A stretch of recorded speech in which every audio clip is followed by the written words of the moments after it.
Assalomu alaykum do'stlar. Mana savollarimiz juda ham ko'payib ketdi. Yangi sotilgan stanogimiz ustanovka jarayoniga keldik. Bu yerda ozgina savollarga javob berib ketishga harakat qilamiz.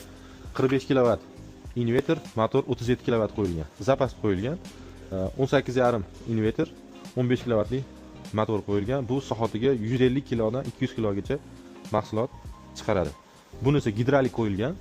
Oddiy golovka emas, bu setkasini gidrolik avtomat almashtirib turishga, tozalab turishga, ya'ni bu reyskamiz 4 kW. 4 kW inverter motori bilan. Bu yerda ishlab turgan jarayonni ko'ramiz, eskisi. Mana bu ishlab turgan jarayoni eskisi, bu oddiy golovka, setkasini qo'lda tozalaydi. Soatiga 150-200 kilogacha. Sinov o'zi tarafdan kamchilik yo'qmi? Yo'q, kamchilik yo'q. Biz tarafdan servis ko'rsatish kerak bo'lsa ayting. Yo'q, servis ko'rsatish yo'q.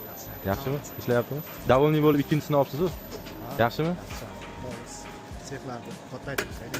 Jo'y obzor olib qo'yamiz-da shunaqa odamlardan. Kamchiliklar bo'lsa aytaverasizlar. Sog' bo'ling.